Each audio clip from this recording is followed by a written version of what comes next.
नमस्कार. चला तर मी कल्पना आज एक नवीन रेसिपी घेऊन आलेली आहे. व्हिडिओमध्ये तुम्ही पाहत असाल अगदी परफेक्ट पनीर बनवलेलं आहे.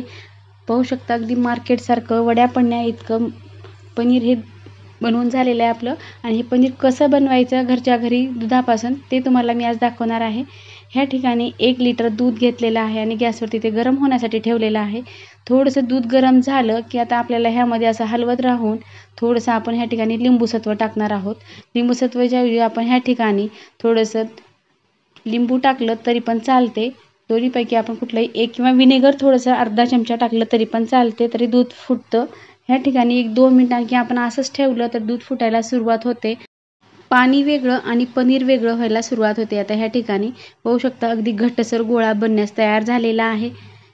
अगदी मस्त गोळा तयार होऊन पाणी पातळ एका साईडला होते आणि गोळा तयार होतो. असं गोळा तयार होत असताना आपल्याला थोडंसं हलवत राहायचं आहे, जे की खाली पातेल्याला चिकटणार नाही ह्याची काळजी घ्यायची आहे. गॅस अगदी मीडियम ठेवायचा, फुल करायचा नाही.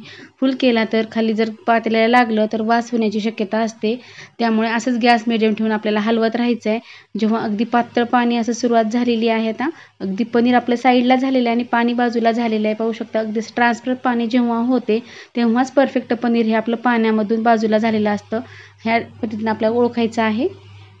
अगदी मस्त घट्टसर आपली ह्या गोळाबाण तयार झालेला आहे. आता आपल्याला गॅस बंद करायचं आहे आणि असंच आपल्याला एक 5 मिनिटाकरता ठेवायचं आहे. अगदी मस्त आपलं पनीर बनवून तयार होते. माझ्या चॅनलवरती नवीन असेल तर प्लीज शेअर करा, सबस्क्राईब करा. जेव्हा नवीन मी असे व्हिडिओ बनवेल तेव्हा तुम्हाला सर्वप्रथम पाहायला भेटतील. नेहमी आपण पनीर बाहेर मार्केटमधून आणतो, पण ओरिजिनल पनीर हे भेटत नाही. त्याला टिकवण्यासाठी बऱ्याच प्रक्रिया केलेली असते. त्यामुळे आपल्याला ओरिजिनल हेल्दी पनीर घरच्या घरी कसं बनवायचं हे आज मी दाखवलेलं आहे आणि परफेक्ट आहे. तुम्ही एकदा नक्की ट्राय करून पहा. एक काळजी घ्यायची आहे की ह्या ठिकाणी आपल्याला दूध निरसं घ्यायचं आहे. पाणी टाकलेलं जर दूध घेतलं तर इतकं घट्टसर पनीर बनणार नाही. अगदी घट्ट दूध पाहिजे, पाणी न मिक्स केलेलं दूध आपण ह्या ठिकाणी वापरलेलं आहे. चाळणीवरती पाहू शकता ह्या ठिकाणी मी पनीर जे बनलेलं आहे ते टाकून दिलेलं आहे आणि चाळणीच्या खाली एक टोपलं ठेवून घेतलेलं आहे. जे पाणी आहे ते साईडला निघालेलं आहे आणि पनीर जे आहे ते आपलं चाळणीवरती बसलेलं आहे.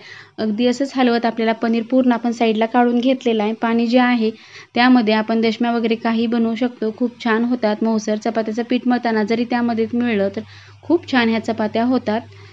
ह्या ठिकाणी मी कॉटनचा असा एक कापड घेतलेला आहे. त्या कापडावरती आता आपल्याला हे जे पनीर केलेलं आहे ते टाकून द्यायचं आहे आणि जमल तितकं आपण आता ह्या पद्धतीनं हातामध्ये असं गोळा करून थोडंसं त्याची गाठ केल्यासारखं करायची आहे आणि जितकं पाणी निघल हाताने शक्य होईल तितकं आपण हे पाणी आणखीन काढून घेणार आहोत. जे की बिलकुल पाणी राहायला नको आहे पनीरमध्ये. जितकं आपण पाणी काढलं तितकं पनीर आपलं हे छान होते. पाणी ठेवलं तर पनीर हे फुटण्याची शक्यता असते. त्यामुळे पाणी पूर्ण काढून घ्यायचं आहे. अगदी असं प्रेस करत गाठ घालून आपण पाणी काढून घेतलेलं आहे. तर बिलकुल ह्यामध्ये पाणी राहिलेलं नाही. चाळणीवरती आता आपण अशीच असं गाठ बांधलेली पोटरी जी आहे ती अशीच ठेवून घ्यायचं. त्यावरती आपल्याला जमल तसं एक ओझं ठेवायचं आहे. ओझं ठेवण्यासाठी ह्या ठिकाणी मी खलबत्त्याचा वापर केलेला आहे. छोटा खलबत्ता आहे, व्यवस्थित बसतो. नेहमी मी असंच करते. अगोदर पण मी असा व्हिडिओ अपलोड केलेला आहे शॉर्टमध्ये, तुम्ही जाऊन पाहू शकता. अगदी परफेक्ट पनीर होतं हे. ह्या ठिकाणी असंच मी एक 2 तासाकरता ओझं ठेवणार आहे. ह्यावरती ठेवल्यामुळं घट्टसर पनीर होतं आणि वड्या पाडताना बिलकुल ह्या तुटत नाहीत. व्यवस्थित कट केल्या जातात आणि परफेक्ट आपलं हे पनीर बनवून तयार झालेलं आहे. आता आपले 2 तास झालेले आहेत. आता आपल्याला पाहून घ्यायचं आहे की आपलं हे पनीर कसं बनलेलं आहे. आता मी काढून घेतलेलं आहे कापडामधनं. अगदी मस्त घट्ट वडी बनलेली आहे. बिलकुल तुटत नाही किंवा तुकडे पडत नाहीत त्याचे. मस्त परफेक्ट बनलेलं आहे. घट्ट दूध घेतलेलं असल्यामुळं खूप छान पनीर बनवून तयार होते. तुम्ही नक्की ह्याच पद्धतीचं तयार करून पहा.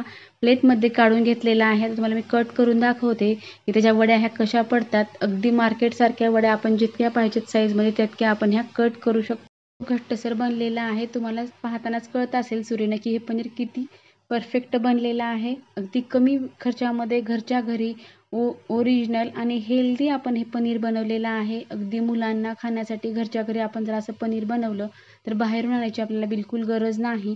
भाजीसाठी किंवा कशासाठी आपण हे पनीर यूज करू शकतो. तुम्हाला हे पनीर कसे वाटले नक्की कमेंट करून सांगा. व्हिडिओ पाहिल्याबद्दल धन्यवाद. पुन्हा भेटूया नवीन रेसिपीसोबत.